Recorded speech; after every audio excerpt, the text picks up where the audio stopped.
بہت سے واقعات ہوئے ہیں، اس لیے کہ عیسیٰ علیہ السلام کی جو شریعت تھی اس شریعت میں رہبانیت جائز تھی۔ رہبانیت سے مراد یہ ہے کہ انسان سب کچھ چھوڑ چھاڑ کے اپنے بیوی بچوں کو چھوڑ دے، شہر کو چھوڑ دے، محلے والوں کو چھوڑ دے اور بالکل غار میں، پہاڑ میں ایک طرف ہو کر اللہ کی عبادت میں مصروف ہو جائے، اسے رہبانیت کہتے ہیں۔ کل سے فجر کی نماز 6 بجے ادا کی جائے گی، کل سے فجر کی نماز 6 بجے ادا کی جائے گی۔ تو عیسیٰ علیہ السلام کی شریعت میں یہ چیز جائز تھی، تو بہت سے لوگ ایسے تھے جنہوں نے رہبانیت اختیار کی اور پہاڑوں پر چلے گئے، غاروں میں چلے گئے اور ساری زندگی وہاں رہ کر انہوں نے اللہ کی عبادت کی۔ دوسری چیز یہ ذہن میں رکھیں کہ یہ جو اصحاب کہف کا واقعہ ہے نا، جس میں یہ آپ سنیں گے کہ ایک کتا اور چند نوجوان وہ ایک غار میں گئے اور پھر وہاں 3 صدیاں پڑے رہے، پھر اللہ نے انہیں زندہ کیا، پھر وہ وہیں انتقال کر گئے اور اب بھی ان کی لاشیں وہاں موجود ہیں۔ علماء کرام نے لکھا ہے کہ اس قسم کے اور بھی کئی واقعات دیکھنے میں آئے ہیں، یعنی جو محققین ہیں یا جو مفسرین ہیں یا وہ لوگ جو سیاحت کے شوقین ہیں پہلے زمانوں میں جنہوں نے سیاحت کی ہے، تو دنیا میں اور بھی بہت سی جگہوں پر ایسی غاریں دریافت ہوئی ہیں جن کے اندر انسانی لاشیں موجود ہیں یا انسانی ڈھانچے موجود ہیں، اور بلکہ کچھ غاروں کے بارے میں تو لکھا ہے، جس طرح اصحاب کہف کے بارے میں لکھا ہے کہ ایک کتا بھی ان کے ساتھ تھا، تو کچھ اور لوگوں کے بارے میں بھی لکھا ہے کہ کتا ان کے ساتھ تھا اور اس کا ڈھانچہ بھی اب تک غار کے اندر موجود ہے۔ یہاں ایک چیز اچھی طرح ذہن میں رکھ لیں کہ اللہ جل شانہ نے یہ اصحاب کہف کا جو واقعہ جتنا مقصود تھا اتنا ارشاد فرمایا ہے، اور جو چیزیں ضروری نہیں تھیں انہیں اللہ جل شانہ نے بیان نہیں فرمایا ہے۔ اور اس چیز پر بڑی بحث ہوئی ہے کہ وہ لوگ جن کا ذکر قرآن مجید میں ہے، جنہیں اصحاب کہف کہا جاتا ہے، ان کی غار کون سی ہے اور وہ کہاں آرام فرما ہیں، تو یاد رکھیے یقینی طور پر کسی غار کے بارے میں بھی نہیں کہہ سکتے کہ یہ اصحاب کہف کی غار ہے۔ ایک چیز اور ذہن میں رکھیں، پوری روئے زمین پر آپ صلی اللہ علیہ وسلم واحد وہ ہستی ہیں حضرات انبیاء کرام میں جن کی قبر یقینی طور پر کہا جا سکتا ہے کہ آپ صلی اللہ علیہ وسلم یہاں آرام فرما ہیں۔ آپ صلی اللہ علیہ وسلم کے علاوہ کسی نبی کے بارے میں آپ یقینی طور پر نہیں کہہ سکتے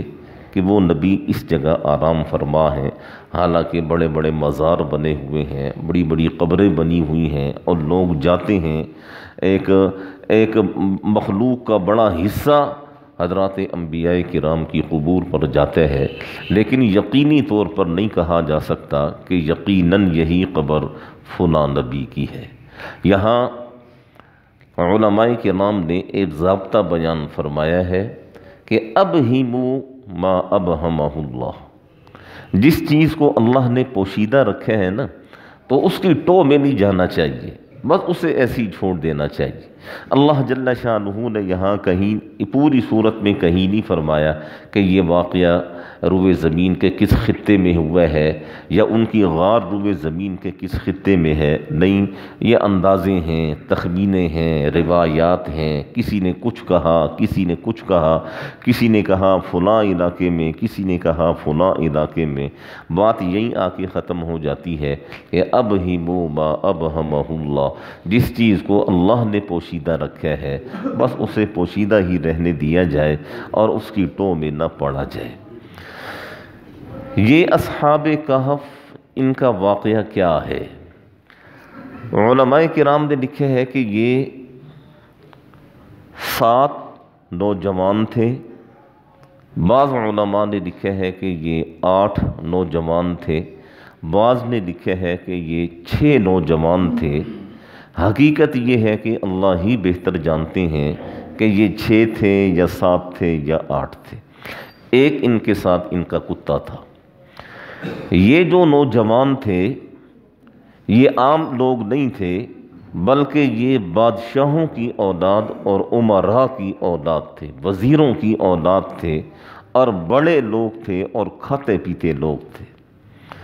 اور لکھا ہے کہ ان کے زمانے میں جو بادشاہ تھا اس کا نام دقیانوس تھا، دقیانوس۔ اور یہ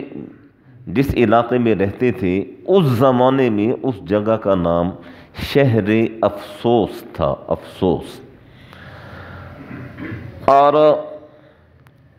اچھا یہ بھی ذہن میں رکھیں کہ یہ واقعہ عیسیٰ علیہ السلام کے بعد کا ہے، اور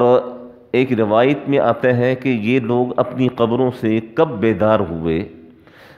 آپ صلی اللہ علیہ وسلم کی ولادت باسعادت سے 20 سال پہلے یہ اپنی قبروں سے بیدار ہوئے، اپنے غار میں یہ زندہ ہوئے، آپ صلی اللہ علیہ وسلم کی ولادت سے 20 سال پہلے۔ ان کے زمانے کا جو بادشاہ تھا دقیانوس، وہ پرلے درجے کا بت پرست تھا، اور اس نے اپنی پوری رعایا کو اسی کام کے اوپر لگایا ہوا تھا کہ بتوں کے نام کے چڑھاوے چڑھاؤ، بتوں کے نام کی قربانیاں کرو، بتوں کی پوجا پاٹ کرو، اور بتوں کو ہی اپنا معبود جانو۔ اور سال بھر میں ایک دفعہ ان کے ہاں میلہ لگا کرتا تھا، اور پوری قوم اس میلے میں جایا کرتی تھی۔ چنانچہ میلے کا وقت آیا، پوری قوم وہاں گئی، یہ نوجوان بھی اس میلے کے اندر گئے،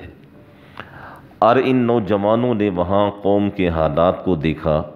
کوئی چھوٹے بت کے سامنے جھکا ہوا ہے، کوئی بڑے بت کے سامنے گرا ہوا ہے، تو اندر ہی اندر انہیں بڑی تکلیف ہوئی کہ یار جس چیز کو ہم اپنے ہاتھوں سے بناتے ہیں، تراشتے ہیں، کیا وہ بھی مستحق عبادت ہو سکتے ہیں؟ کیا وہ بھی اس چیز کے لائق ہیں کہ ان کے نام پر چڑھاوے چڑھائے جائیں اور ان کے نام پر جانوروں کو ذبح کیا جائے؟ تو اندر ہی اندر انہیں بڑی تکلیف ہوئی۔ اور لکھا ہے کہ ان میں سے ایک نوجوان اس میلے میں سے نکلا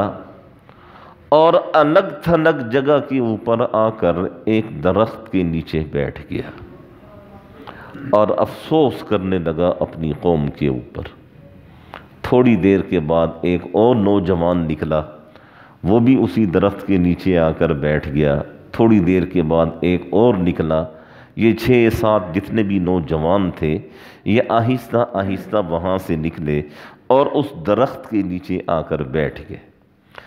اب یہ جو 6 یا 7 جتنے بھی نوجوان